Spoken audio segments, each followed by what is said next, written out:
नमस्कार, मैं हूं राजेश श्रीवास्तव। जैसा कि आप सब जानते हैं कि अब उत्तर प्रदेश का चुनाव के 6 चरण पूरे हो चुके हैं और 7वें चरण का चुनाव अब शेष है। यानी ये कहा जाए कि अब सिर्फ कुछ जिले बाकी हैं जहां की सिर्फ 54 सीटों पर विधानसभा चुनाव होना शेष है। बाकी सभी चुनाव कम पूरे हो चुके हैं। इसका मतलब यह है कि उत्तर प्रदेश की एक ये परिदृश्य अब साफ हो गया है कि अब जो आने वाला समय है वो किस तरह का होगा। आज हम इस गंभीर चर्चा पर बात करने के लिए जुड़े हुए हैं, क्योंकि आज ये जो चुनाव हो रहा है, आज 6ठे चरण का चुनाव हो रहा है, जब 10 जिले की 57 सीटों पर है। यह चुनाव आज जो हुआ है बहुत बदलाव का चुनाव है। वहां पर तमाम सारे परिवर्तन हुए, क्रांतिकारी परिवर्तन, बुद्ध का परिवर्तन वहीं पर हुआ है, अटल बिहारी वाजपेयी का सियासत वहीं से शुरू हुई है। तो ये जो आज 6ठा चरण था, ये जो है माफियाओं का भी सियासत शुरू करता है। यहाँ से कई लोगों की सियासत शुरू हुई, तो ये चरण बेहद अहम था। अब आज जब हम चर्चा को शुरू कर रहे हैं, तो इस चर्चा को शुरू करने से पहले मैं बता दूं, आज हम इस बात पर चर्चा करने वाले हैं कि जो 6 चरण पूरे हुए हैं वो क्या कहानी कह रहे हैं। क्या उत्तर प्रदेश में किसकी सरकार आती हुई दिखाई पड़ रही है, उत्तर प्रदेश में जो 6 चरण बीते हैं उनमें किसका क्या रहा, किसकी गर्मी उतरेगी, किसकी भाप बनेगी, ये सब तमाम सारी चीजें हुई हैं। अगर भारतीय जनता पार्टी ये दावा कर रही है कि वो सरकार में आ रही, तो फिर इस तरह के बयान क्यों। अगर अखिलेश यादव ये कह रहे हैं कि हम बिल्कुल साफ आते दिख रहे हैं और शपथ ग्रहण के बिल्कुल तैयार बैठे हुए हैं, तो फिर उनकी भाषा ऐसी खराब क्यों। इन्हीं सब मुद्दों पर बातचीत करने के लिए आज हमारे साथ एक वरिष्ठ पैनल मौजूद है, जिसमें वरिष्ठ पत्रकार डॉक्टर मत्स्येंद्र प्रभाकर हमारे साथ जुड़े हुए हैं और दिल्ली दूरदर्शन से अमिताभ श्रीवास्तव वो भी मेरे साथ जुड़े हुए हैं। और इन सब बातों पर बातचीत करने के लिए हमारे साथ विशेष अतिथि की और राजनीतिक विश्लेषक के रूप में पश्चिमी उत्तर प्रदेश से, जिनका पश्चिमी उत्तर प्रदेश की एक सीटों पर विशेष जानकारी है, आज मैंने विशेष रूप से उन्हें आमंत्रित किया है,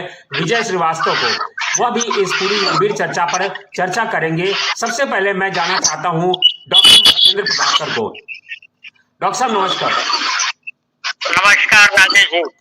सर, उत्तर प्रदेश का 6ठा चरण का चुनाव अब से कुछ देर पहले पूरा हो गया है और अब सिर्फ 7वां चरण बचा है, यानी वो चरण जहां प्रधानमंत्री की सीटें हैं, यानी कि 7वां चरण है, जहां बनारस है, गाजीपुर है, आजमगढ़ है, इस तरह की सीटों पर चुनाव बचा हुआ है। तो जो 6 चरण पूरे हो गए हैं उसको आप कैसे देखते हैं? राजेश जी, बहुत संक्षेप में केवल एक बात कहना चाहता हूँ कि जो 6 चरण पूरे हुए हैं, ये वास्तव में एक बहुत ही मूक क्रांति के गवाह बनने जा रहे हैं। और ये मूक क्रांति जो है, ये असल में देखें जो चुनाव है, ये अब की केवल अहंकार और झूठ का चुनाव है। और ये अहंकार और झूठ जो है कमोबेश दोनों तरफ है, लेकिन विपक्ष में सिर्फ झूठ है और अहंकार है, और सत्ता पक्ष भी अपने मुद्दों को सही ढंग से कम्युनिकेट करने में, सही ढंग से उसको डिलीवर करने में असफल मुझे प्रतीत हुआ है। अब देखना यह है कि मतदाता इसे किस रूप में लेता है। लेकिन जहां तक ग्रामीण पृष्ठभूमि की मुझे जानकारी है, इस बीते समय में मैंने बहुत सारे क्षेत्रों का, जो ग्रामीण क्षेत्रों का अध्ययन किया। ग्रामीण क्षेत्रों में मैंने सत्ता पक्ष की तरफ रुझान देखा है। शहरी और कस्बाई मतदाताओं को, जिनको प्रवोक किया गया, इंसिस्ट किया गया, मोटिवेट किया गया, या हम ये कहें कि एक ढंग से प्रायोजित किया गया, उनकी दूसरी बात है। ये दूसरे दोनों दलों में ये स्थिति है, दोनों पक्षों में ये स्थिति है। लेकिन एक मूक क्रांति होती जा रही है, होने जा रही है, और इस मूक क्रांति का गवाह जो है, यह चुनाव इस बार का बनने जा रहा है। जी अमिताभ जी, ये जो चरण हुआ है, जो 6 चरण बीते हुए हैं, अमिताभ जी मैं आपसे बात कर रहा हूँ, 6 चरण बीत चुके हैं, तो आप इन 6 चरणों में कैसे देखते हैं कि ये 6 चरण क्या संदेश लेकर के आए हैं? क्या इन 6 चरणों में कोई सरकार को आप स्पष्ट बहुमत बनाते हुए देख रहे हैं, मिली जुली सरकार देख रहे हैं? क्योंकि आपका लंबा राजनीतिक इतिहास रहा है, आप पत्रकारिता से जुड़े हैं, पूरा जीवन आपने इसी में गुजारा है, तो आप इस 6 चरणों, उत्तर प्रदेश का चुनाव एक तो इस बार अलग तरह का है, मतदाता खामोश है, तो राजनीतिक दल दो धड़ों में पूरी लड़ाई सिमट गई है, भारतीय जनता पार्टी और समाजवादी पार्टी। किसी तीसरे खेमे को इसमें जगह नहीं मिल पा रही। इसको आप किस तरह से देखते हैं? जी हाँ राजेश जी, बहुत बहुत धन्यवाद। आपका ये कार्यक्रम बहुत लोकप्रिय है और आप उत्तर प्रदेश के वर्तमान चुनावों को बहुत अच्छी तरह से चौतरफा कवरेज कर रहे हैं। इसकी बड़ी प्रशंसा हो रही है, बहुत अप्रिशिएट किया जा रहा है। बस एक छोटा सा सुधार, मैं दूरदर्शन का राष्ट्रीय समाचार प्रवक्ता रहा हूँ, भूतपूर्व एंकर हूँ मैं नेशनल न्यूज का। जी, उत्तर प्रदेश चुनाव का आज जो छठा चरण संपन्न हुआ है, राजेश जी, ये पहली बार होने जा रहा है लगभग उत्तर प्रदेश के लगभग 35 वर्षों के विगत इतिहास में कि कोई sitting government they are going to repeat in office. पहली बार ऐसा होगा लगभग 1984-85 के बाद कि कोई वर्तमान सरकार दोबारा सत्ता में वापस आने जा रही है। पहली सबसे बड़ी बात यह है जिसका कि राजनीतिक संदेश सन 2024 के आगामी लोकसभा चुनावों तक जो जाएगा। भारतीय जनता पार्टी का जो मोदी जी के नेतृत्व में राष्ट्रीय स्तर पर और बहुत बड़ी हद तक उत्तर प्रदेश के मुख्यमंत्री योगी जी के चेहरे पर जिस प्रकार से इस बार मतदाता वोट दे रहा है, वो भारतीय जनता पार्टी विकास के मुद्दे को, राष्ट्रवाद के मुद्दे को बहुत अच्छी तरह से अपने मतदाता वर्ग में, और यहाँ तक कि जो फेंस सिटर्स हैं, ऐसा मतदाता जो कि कमोबेश कभी इस पार्टी या उस पार्टी की तरफ जाता था, उनको भी अपनी ओर आकर्षित करने में पूरी तरह से सफल रहे हैं। और तीसरा बिंदु कि बहुत बड़ी संख्या में मैंने चर्चा की है जो महिला वोटर्स हैं, यहाँ तक कि जो माइनॉरिटीज की, जो अल्पसंख्यक समुदाय की महिला वोटर्स भी हैं, 3 तलाक के मुद्दे पर बहुत हद तक वो साइलेंट सपोर्टर्स हैं भारतीय जनता पार्टी की इस इशू पर कि उनको 3 तलाक की तलवार से छुटकारा दिलाया गया है।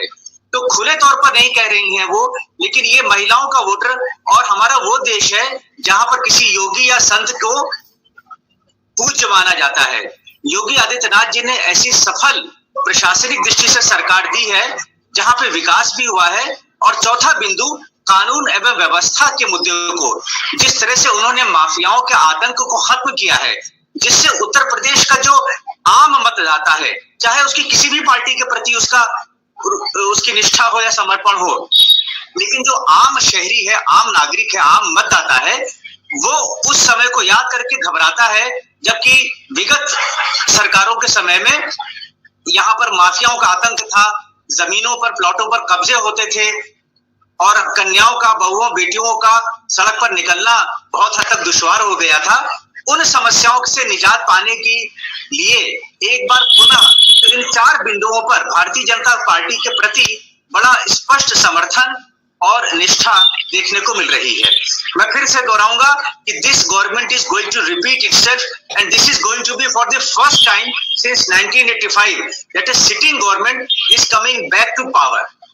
जी, शुक्रिया। विजय जी, आपने दोनों हमारे साथियों को सुना, दोनों लोगों का अपना अपना मत है। मैं आपसे जानना चाहता हूं, जैसा विजय जी ने कहा कि कानून व्यवस्था बड़ा मुद्दा है, महिलाओं की सुरक्षा एक बड़ा मुद्दा है और राष्ट्रवाद का मुद्दा चला, तो जो विपक्ष सवाल उठा रहा है कि किसानों का मुद्दा, भ्रष्टाचार का मुद्दा, बेरोजगारी का मुद्दा, ये सब क्या नेपथ्य में चले गए हैं? आप पश्चिम में बहुत कायदे से देख रहे हैं, इटावा, मैनपुरी, जो सपा का गढ़ कहा जाता है, वहां से आप ताल्लुक रखते हैं और आपने बहुत चीज़ों को बहुत सूक्ष्म ढंग से देखा है। क्योंकि आप राजनीति विश्लेषक हैं, बहुत चीज़ों को ढंग से समझते हैं, तो आप उस पश्चिमी उत्तर प्रदेश के लिए मैं विशेष रूप से आपसे पूछना चाहता हूं कि पश्चिमी उत्तर प्रदेश, जहां समाजवादी पार्टी ने पहले 2 चरण के चुनाव के बाद दावा किया कि पहले 2 चरण में वो बहुमत से सिर्फ कुछ दूर रह गई है, इसको आप किस तरह से उनके दावे को देखते हैं?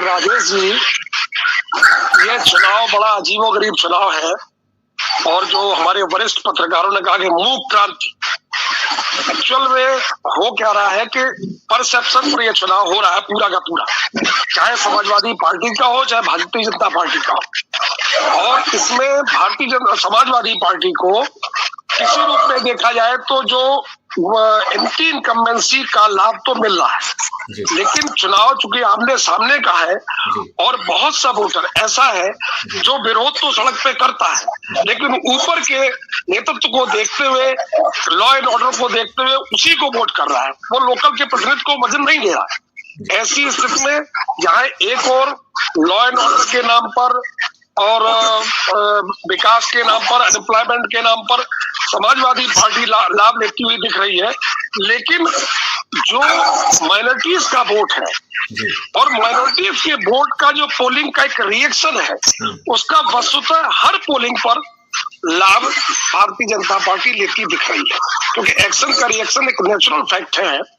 तो ऐसे में ये कहना कि सरकार किसकी बन रही है, और मैं अमिताभ जी से सहमत हूं कि एज सरकार के भाजपा को है, लेकिन ये कह पाना आज की तारीख में बड़ा असंभव है कि सरकार विकसित हो रही है या नहीं हो रही है। एक दूसरी बात, बहुत बड़ी बात यह है कि ये जो आपने पश्चिम की बात करी, पश्चिम में देखिए पहले चरण में मैं समझता हूं कि मेरा अपना जो अनुभव है उसमें कांटे की लड़ाई है, लेकिन बीजेपी कुछ आगे प्रतीत होती दिख रही है। सेकंड चरण में समाजवादी पार्टी और तीसरे चरण में भी समाजवादी पार्टी लाभ लेती हुई दिख रही है, क्योंकि उनके जो पिछली बार उनके यादव के साथ जो सोशल बैकवर्ड की जो सोशल इंजीनियरिंग जो बीजेपी ने बनाई थी, वो टूटती हुई साफ प्रतीत हो रही है। परसेंटेज में ये तो 10 तारीख को तय होगा, लेकिन आज ये कह पाना कि बिल्कुल नहीं टूट रही ये भी गलत है और पूरी तरह टूट रही ये भी गलत है। तो इसका निर्धारण तो मेरी समझ में है, लेकिन इतना तय जरूर है कि छठवें और सातवें चरण में समाजवादी कुछ लाभ देती दिख रही है, यानी जो आज हुआ है और जो आने वाला है उस चरण में, जो आने वाला है जी, इसमें सभा को लाभ मिलता है। हाँ, उसमें एक जो सोशल इंजीनियरिंग समाजवादी पार्टी के द्वारा अपनाई गई है, उसका लाभ विशेष रूप से वो पाती दिख रही है। अच्छा विजय जी, जैसे आपने जो बात कही, एक सवाल आपसे बढ़ाऊं फिर आगे बढ़ूंगा। जो आपने बताया कि वहां पर समाजवादी पार्टी पहले और दूसरे चरण में पीछे होती दिख रही, भारतीय जनता पार्टी आगे दिख रही है, यही वो दो चरण नहीं, दूसरे चरण में समाजवादी पार्टी आगे। अच्छा, पहले चरण की बात आप कर रहे हैं, लेकिन ये वो चरण है, ये वो जो चरण है, पहला चरण और दूसरा चरण, दूसरे में इन दोनों चरणों में विपक्ष ने, क्योंकि इसी चरण में पश्चिमी उत्तर प्रदेश में जो सबसे बड़ा साथी है विपक्ष का रालोद, जयंत चौधरी जिनकी बात मैं कर रहा हूं, उन्होंने सबसे ज्यादा दावा किया कि यहाँ भारतीय जनता पार्टी का सुपड़ा साफ होता दिख रहा है। तो क्या ये वो दो चरण हैं जैसा आप बता रहे हैं? अगर विपक्ष के दावों को माने तो ये दावा बिल्कुल खारिज हो रहा है। तो क्या इसका किसान आंदोलन ने काम नहीं किया, किसानों की नाराजगी ने काम नहीं किया, जो लंबे समय से 1 साल से मुद्दा बना हुआ था? क्या जयंत चौधरी मुंह की खाते हुए दिख रहे हैं? क्या जयंत चौधरी को समाजवादी पार्टी का साथ नहीं मिला, या सपा को जयंत चौधरी का वोटरों का साथ नहीं मिला, जाट यादवों के साथ समीकरण नहीं बैठा पाए? क्या समीकरण बिगड़ा है वहां पर? राजेश जी, बड़ी विडंबना है हिंदी भाषी क्षेत्र की कि सारे मुद्दे होते हुए भी यहाँ जातिगत मुद्दे ज्यादा चलते हैं, और यही स्थिति पश्चिम से लेकर पूरब तक देखी जा रही है। लोग जब विरोध चर्चा करते हैं तो विरोध करते हैं, लेकिन जब वोट देते हैं तो जात का आधार बना लेते हैं, व्यक्ति का आधार बना लेते थे। तो ऐसी स्थिति में ये कह पाना कि साहब रालोद के साथ पूरा का पूरा सफाया कर दिया, ये मुझे तो प्रतीत नहीं हुआ। और दूसरी बात यह है कि चूंकि मोदी जी ने उस किसान आंदोलन के बाद बहुत सारी बातें कह दी थी, तो उसमें भी एक बहुत बड़ा वर्ग है जो ये मानता है कि मोदी जी ने उसका समाधान निकालने की कोशिश की है, और वो बहुत सारा जो उसका एक अपना आधार है वो फिर भाजपा की ओर दिखता है। मैं दूसरे क्वेश्चन की तरफ आपसे बढ़ रहा हूँ। जब सारे लोगों की जो राय है वो एक मत है, तो इसका मतलब ये साफ है कि क्या विपक्ष जो है अपने मुद्दों को इस बार नहीं भुना पाया? क्योंकि जब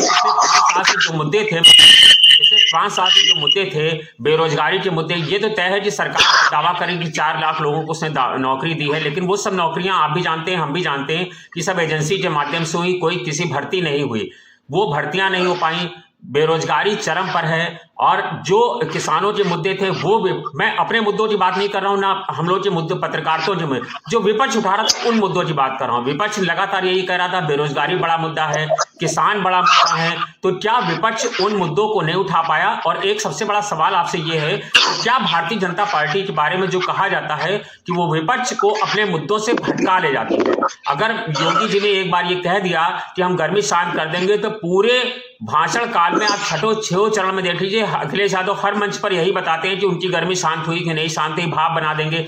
यानी वो योगी और मोदी, यानी पूरी भारतीय जनता पार्टी मुद्दा देती है और विपक्ष उसी में घूमता रहता है। क्या इस तरह की राजनीति हुई है क्या? राजेश जी, मैंने शुरू में कहा कि असल में दोनों पक्ष सत्ता पक्ष और विपक्ष ये दोनों अपने मुद्दे को सही ढंग से रख नहीं पाए। विपक्ष ने, जिसको मुख्य विपक्ष के रूप में हम देख रहे हैं समाजवादी पार्टी को, वह वास्तव में आप देखें तो अब मुद्दे तो उसने पैदा करने की कोशिश किया, लेकिन मुद्दों के बजाय जो है सरकार ने जो किया उसको नकारने पर ज्यादा जोर उसका रहा। और ये पूरे देश का दुर्भाग्य है कि हमारे यहाँ राजनीति में सकारात्मकता का तत्व पूरी तरह समाप्त हो गया है। अब राजनीति में विध्वंसक गुण आ गए हैं और राजनीति जो है विरोधात्मक नहीं रह गई है। यहाँ विरोधात्मक की भी कोई बात नहीं रही, ये विध्वंसात्मक स्थितियां। जनता ने इसको, जिसको मैंने मूक कहा, गवाह बनने की बात कही, जनता ने इसको बहुत प्रतिक्रिया जो है इसके अगेंस्ट में जाकर के दिया है। जिन क्षेत्रों में मैं घूमा, जिन क्षेत्रों से मुझे फीडबैक प्राप्त हुआ, ग्रामीण क्षेत्रों की जो स्थिति है, अमिताभ जी ने जैसी बात कही मैं उससे सहमत हूँ। बहुत सारी बातें ऐसी हैं जिसको विपक्ष को कम से कम नकारात्मक स्थितियों में नहीं ले जाना था, उसको झूठ के रूप में नहीं, तो मुद्दों के बजाय झूठ को करने में वो रहा। और दूसरी तरफ स्थिति सत्ता पक्ष की देखिए तो सत्ता पक्ष भी जो है जो किया वास्तव में उसमें उसको सही ढंग से कम्युनिकेट करने के बजाय उसका ध्यान जो है इस बात पर रहा कि वो कैसे विपक्ष के लिए दूसरे मुद्दे पैदा करे, जिससे मुख्य चुनाव ही जो है जनता से जुड़े वास्तविक मुद्दों से भटक जाए और वो कानून व्यवस्था, गुंडागर्दी, ये वो जो जनता के हित के तत्कालिक मुद्दे नहीं होते हैं, ये उसको प्रभोग करने वाले मुद्दे अवश्य हुआ करते हैं। उन मुद्दों की तरफ ध्यान उसका चला जाए और जनता केवल एक गफलत में या ये कहे कि उसमें आकर के अपने हित अनहित को न समझते हुए उसमें फैसले करे। इसमें अनिश्चितता की स्थिति जनता के एक बड़े वर्ग में पैदा हुई कि हम किसके साथ जाकर के खड़े हों। लेकिन अमिताभ जी ने जैसी बात कही, मैं उनसे उनकी इस बात से सहमत हूँ कि वास्तव में जो सरकार ने किया उसको सरकार के लोगों के या सत्ता पक्ष के लोगों ने भले सही ढंग से न डिलीवर किया हो, लेकिन जनता बहुत अच्छे ढंग से उसको समझती है और जनता ने उसके पक्ष में जाकर के निर्णय लिए हैं, ऐसा मुझे प्रतीत होता है। और आने वाले समय में भी वही जो है प्रस्फुटित होगा।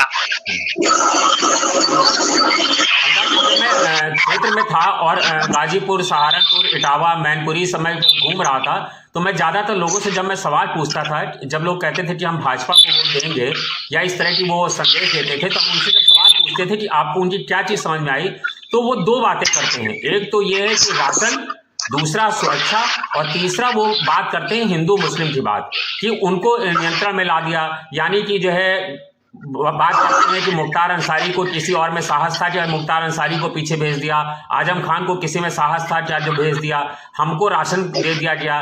तो क्या ये चुनाव पूरा का पूरा जो भारतीय जनता पार्टी जो शुरू से पिछले 1.5 साल से आप देखें तो वो जो जिस तरह का बनाने की कोशिश कर रही थी, क्या भारतीय जनता पार्टी उस रणनीति में सफल हो गई और ये माने कि विपक्ष अपनी रणनीति में कामयाब नहीं हो पाया? वास्तव में स्थिति है कि विपक्ष, मैंने कहा ना कि विपक्ष भी मुद्दों को जो जनता के हित से जुड़े हुए मुद्दे हैं उनको सही ढंग से उठाने में असफल रहा।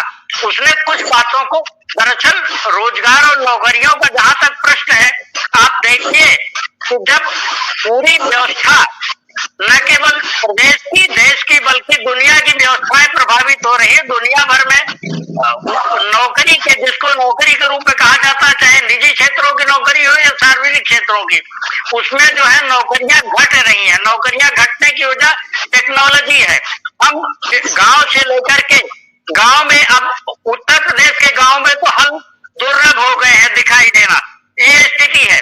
हर जगह ट्रैक्टर, हर जगह हार्वेस्टर, ये स्थितियां जब हो रही हैं, छोटे छोटे बीघे 2 बीघे खेती करने वाले लोग भी जो है अपने यहाँ कटाई मड़ाई के लिए इंतजाम कर रहे हैं, तो आप बताइए रोजगार मिलेगा कहाँ से?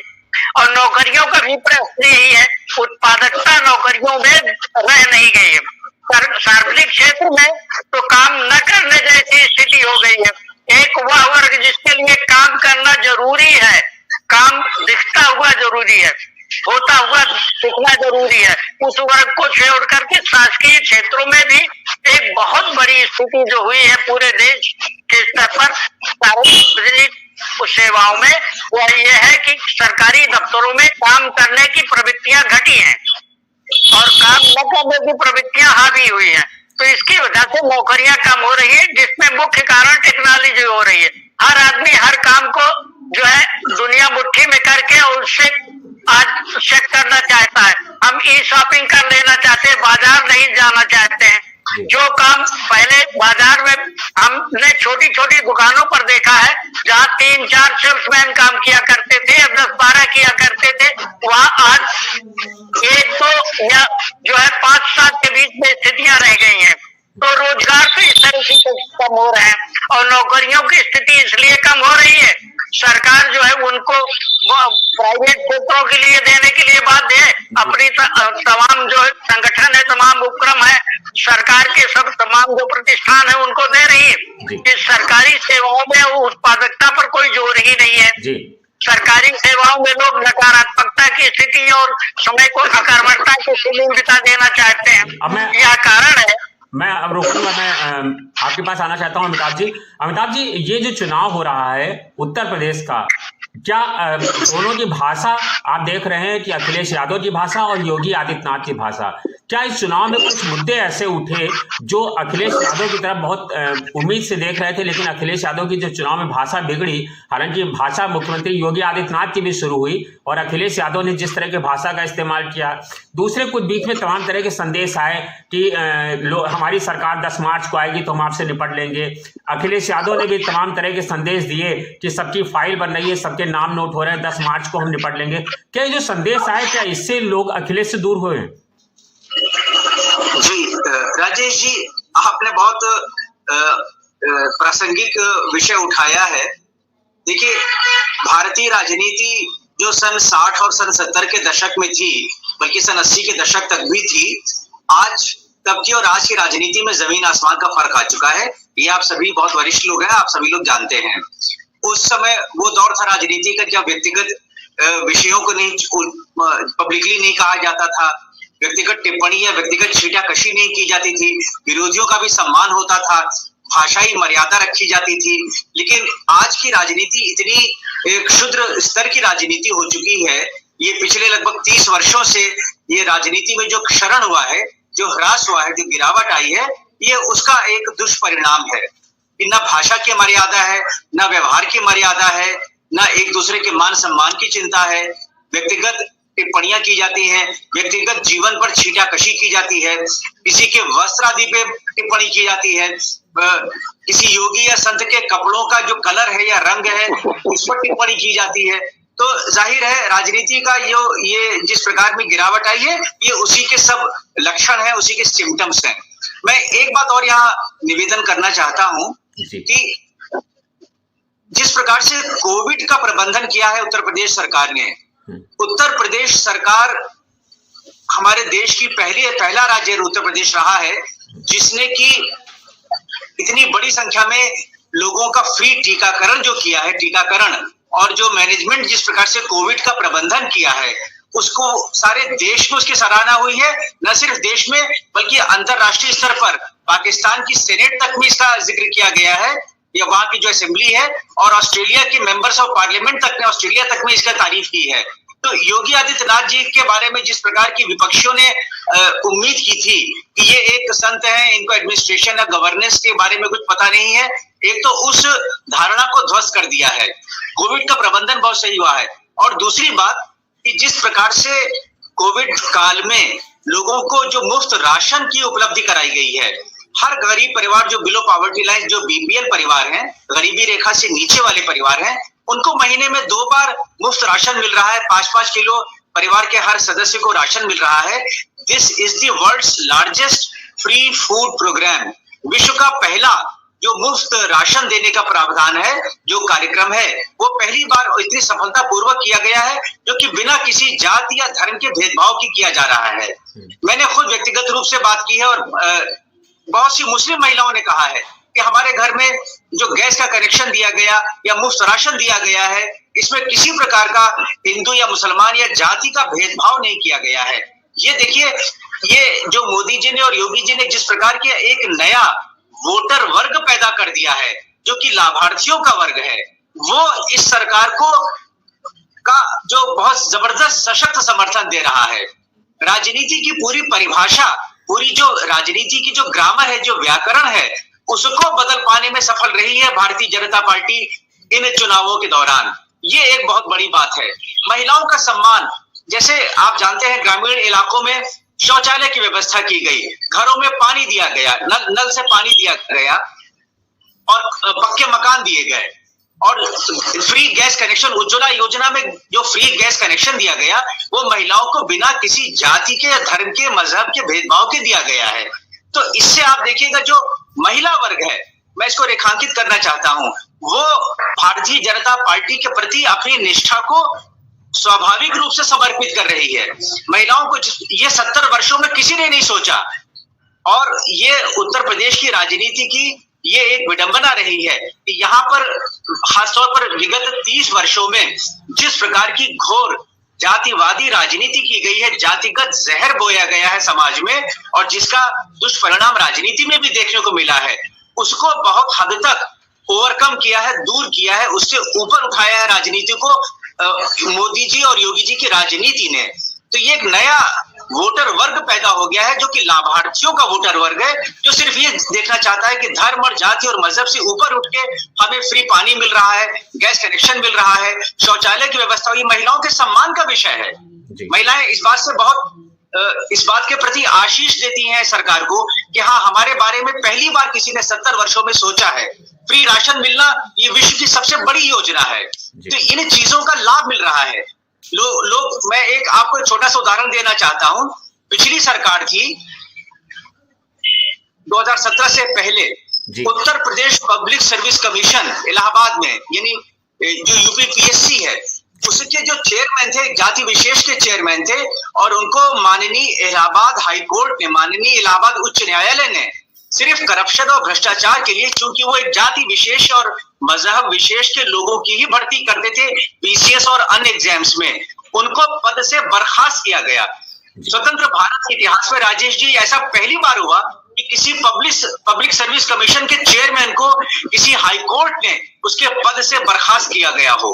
तो उत्तर प्रदेश की जनता ऐसे जातिगत विद्वेष को भूलेगी नहीं, और उसी की सजा ऐसी जातिवादी पार्टियों को मिल रही है, और जो कि ओवरऑल भारतीय राजनीति के लिए और उत्तर प्रदेश की राजनीति के लिए एक अच्छा शुभ संकेत है, एक अच्छी पहचान है कि जाति और धर्म और मजहब से ऊपर उठ करके भी उत्तर प्रदेश की राजनीति पूरे देश की राजनीति को दिशा दिखाने वाली है। जी विजय जी, जब पूरी राजनीति को दशा दिखा रही है भारतीय जनता पार्टी, तो फिर मुख्यमंत्री 80-20 क्यों कर रहे हैं, और ये 80-20 का फैक्टर कितना काम कर रहा है, ये मैं आपसे जानना चाहता हूं। क्योंकि आप हर सीट पर बहुत बारीकी से नजर रख रहे हैं। मैं आपसे बार बार इसीलिए सवाल पूछ रहा हूं क्योंकि आप एक एक सीट का आंकड़ा आपको पता है। आपको ये पता है कि अखिलेश यादव किस तरह से लड़ाई लड़ रहे हैं, जसवंत नगर में किस तरह की लड़ाई है, मैनपुरी में किस तरह लड़ाई है, इटावा में किस तरह की लड़ाई है। तो मैं इसी बारीकी को आपको ध्यान में रख के पूछना चाहता हूं, क्या 80-20 ने वहां पर काम किया है? और अगर सब कुछ इतना अच्छा है, जैसा हमारे दोनों वरिष्ठ साथी बता रहे हैं, मत्स्येंद्र जी और अमिताभ जी, कि सब कुछ अच्छा है, सारे लोग उनके साथ हैं, तो फिर ये भाषा का स्तर इतना नीचे क्यों गिराया जा रहा है? क्यों गर्मी निकालने की बात हो रही है? क्यों भाप निकालने की बात हो रही है? और 80-20 की बात क्यों की जा रही है? फिर सबका साथ, सबका विकास क्यों नहीं? राजेश जी, हमारे अमिताभ जी ने बहुत अच्छी बात कही। इतना प्रदर्श गिरता जा रहा है राजनीति में, और भाषा के ऊपर हमारे साथ एक दुर्भाग्य है कि जितने जितने हम टेक्नोलॉजी से जुड़ते जा रहे हैं, हमारा शब्द ज्ञान कोश कम होता जा रहा है। हम कितने गलत तरीके से आपस में बोलने लगे हैं। घरों में देख लीजिए आप कि समाज में बहुत ह्रास हुआ है इन संस्कारों का, और ये संस्कार ऊपर भी दिख रहे हैं। वो भी बड़े लोग भी बोलते हैं, छोटे लोग भी बोलते हैं। इस पर टिप्पणी अब करना आज के समय में बड़ा मुश्किल है, लेकिन इतना जरूर है, जहां तक आपने करे और जसवंत नगर की बात कही, वहां पर हार जीत की कोई लड़ाई नहीं, वहां केवल लीड की लड़ाई है। जो भी पत्रकारों ने इस तरह की बातें की कि वो अखिलेश जी हार जाएंगे या शिवपाल जी मुसीबत में है, ऐसा वहां उन सीटों पर दिखाई नहीं पड़ रहा। दूसरी बात यह है कि आपने ये जो 80-20 वाली बात कही, अब 80-20 को इतने लोगों ने इतने तरीके से व्याख्यात किया है कि उस पर बोलना सब जानते हैं, आप भी जानते हैं, आप भी प्रबुद्ध है, सारे लोग बैठे हैं वो भी प्रबुद्ध है कि 80-20 का इशारा किधर होता है, और 80-20 चलाने की कोशिश की गई। लेकिन मेरा अपना अनुभव ये है कि कुछ 20 ने काम किया है क्या? 80-20 बहुत ज्यादा प्रभावित नहीं किया है, बस वही है जातिवाद और महंगाई, बेरोजगारी, लेकिन उसको भी तर्क से कोरोना ने ढक दिया है। जैसा कि आप लोगों ने, वरिष्ठ लोगों ने हमारे बताया, कोरोना का पीरियड भी एक कारण है जो कहीं ना कहीं विरोधियों को चुप कराता है कि जब उनको समय ही नहीं मिला और कुछ प्राइवेटाइजेशन की वजह से नौकरियां कम होती जा रही हैं, तो ऐसे में वो एक अवसर और देना चाहती जनता, इस बात पर एक जनता का एक बड़ा हिस्सा इस बात पर एक दोबारा उनको टाइम देना चाहता है और उनसे बड़ा आसान्वित लगता है। सवाल और आपसे है कि जब आप कह रहे हैं कि इस तरह का जनता को एक मुद्दा देना, क्योंकि इस सरकार में मैं देख रहा हूँ जो भर्तियों की स्थिति है, युवाओं को, जो युवा बेरोजगार हो रहे हैं, उनको नौकरियां नहीं मिली हैं सरकारी। जो तमाम सारे आप बताऊं तृतीय श्रेणी के जो पद थे, जैसे ड्राइवर का था, जैसे बाबू का था, ऐसे तमाम सारे पद हैं स्टोर कीपर के, ये सब पद इस सरकार ने खत्म कर दिए। खत्म करने का मतलब है कि उनको भर्ती नहीं की गई और उन सारे पदों पर एजेंसी के माध्यम से नियुक्ति की जा रही है, जिसमें तमाम सारे आरोप लग रहे हैं, तमाम सारी चीजें हैं। क्या इस तरह की जो चीजें चल रही हैं, अब उस पर कोई सवाल नहीं उठाए जाएंगे? ज्वलंत रोजगार के बारे में बहुत सही स्थिति का आपने आकलन किया है। वास्तव में ये जो ठेकेदारी प्रथा है, हमारे बीच का जो युवा है, हर एक जो क्लास 1 अफसर बनने की स्थिति में नहीं है। अमिताभ जी और मत्स्यन जी दोनों मेरी बात से सहमत होंगे। हर आदमी क्लास 1 अफसर नहीं बन सकता है, हर वर्ग का प्रबुद्ध इतना नहीं है कि वो क्लास 1 अफसर बने। राजेश जी, 100 में 70 क्लास 1 नहीं होता, 30 ही क्लास 1 होता है। और 70 में जिस तरीके से ठेकेदारी व्यवस्था में जो यूथ जो आज चिल्लाता हुआ दिख रहा है, उसके पीछे एक ही कारण है, 11 महीने का एग्रीमेंट करके उसको फिर उससे तमाम तरीकों का लाभ लेते हुए फिर उसे रेगुलर किया जाता है और 2-4 साल बाद उसकी आयु निकल जाती है और उसको फिर वहां कोई उसके लिए भविष्य दिखाई नहीं पड़ता। यह एक बहुत बड़ा मुद्दा है जो समाजवादी पार्टी को कहीं ना कहीं लाभान्वित करता है। जी, अच्छा, क्या आप देख पा रहे हैं कि जो अगले सरकार में क्या कुछ इस तरह की स्थिति देख पा रहे हैं कि सरकार किसकी बनती हुई दिख रही है? हालांकि ये सवाल अभी थोड़ा जल्दी है, लेकिन फिर भी मैं आपसे जानना चाहता हूँ कि आप नहीं, जल्दी तो नहीं है। सरकार में देखिए 3 चरण हुए। पहले चरण में समाजवादी पार्टी के लोगों ने बहुत अच्छी सोशल इंजीनियरिंग भी कर ली, इसके बाद एंटी इनकम्बेंसी का लाभ भी ठीक से ले रहे हैं, लेकिन जो चाणक्य नीतियां अभी बाकी रह गई हैं, उनका आप क्या कहेंगे? ये तो तभी तय होगा कि अगर स्पष्ट बहुमत जिसको मिलेगा उसकी सरकार बने, क्योंकि जब प्री पोल आफ्टर पोल में बड़े मुद्दे उठते हैं और इस मामले में केंद्र की सरकार, केंद्र के चाणक्य लोग इतने माहिर हैं। आपने कर्नाटक और मध्य प्रदेश के उदाहरण देखे हैं जो हिंदुस्तान की राजनीति में कभी नहीं हुआ, उस तरीके से सरकार गिराएंगे और बनाएंगे। सर, मैं अंतिम चरण एक सवाल आपसे और पूछना चाहता हूँ, चूंकि आप पश्चिमी उत्तर प्रदेश में, जहाँ से अखिलेश यादव का गढ़ है, आजमगढ़ है वहां पर, और इटावा है, सैफई है। आजमगढ़ पूरब में पड़ता है राजेश जी, आजमगढ़ पूरब में पड़ता है। हाँ, पूरब में आता है। मैं कहूँ इटावा है, सैफई है, जसवंत नगर है, ये सब मैनपुरी है, ये सब पूरा सपा का गढ़ है। तो ये जो गढ़ है, अखिलेश यादव, अगर इस चुनाव में अखिलेश यादव सत्ता में नहीं आते हैं तो अखिलेश यादव, क्या ये एक साबित होने जा रहा है कि अखिलेश यादव सफल राजनेता नहीं है? क्योंकि उन्होंने सारे एक्सपेरिमेंट कर लिए, 2014 का देख लिया, 2017 देख लिया, 19 देख लिया और 2022 है। उन्होंने कांग्रेस के साथ भी गठबंधन किया जो फेल हो गया, उन्होंने मायावती के साथ गठबंधन किया वो भी फेल हो गया, उन्होंने छोटे दलों अकेले लड़े वो भी फेल हो गए, और अब वो छोटे दलों के साथ गठबंधन कर रहे हैं तो फेल हो रहे हैं। तो अब ये चर्चा बढ़ गई है कि क्या Akhilesh Yadav accidental chief minister थे, क्योंकि पहली बार जब मुख्यमंत्री बने तो उन्हें मुलायम सिंह की तरफ से सत्ता मिली थी, जनता ने उन्हें सत्ता नहीं सौंपी थी, उसके बाद से वो कोई चुनाव नहीं जीत पाए हैं। ये बड़ा सवाल है, नहीं, इसका जवाब राजेश मैं जी। आपसे चाहता हूँ। राजेश जी, ये कहना गलत है कि 2014 का मुख्यमंत्री एक सिंपल थे। पूरब के जिलों में समाजवादी के राष्ट्रीय अध्यक्ष अब हो गए हैं, उन्होंने पूरी मेहनत की थी और उनका अपना एक था। हाँ, ये बात जरूर है कि वरिष्ठ लोगों के बीच रहते हुए बहुत से निर्णय वो चाहते हुए नहीं ले सके, जिसके कारण बहुत सारे विवाद हुए और सरकार पर आरोप लगे। और आज जो अखिलेश का कहना है कि नई सपा नई हवा, उसको उन्होंने बहुत कुछ बनाने की कोशिश तो की है। अब ये जनता के निर्णय पर रुकिए कि वो किस तरीके कितना साफ होती है, कितना जनता उनमें विश्वास करती है, ये रिजल्ट बताएंगे।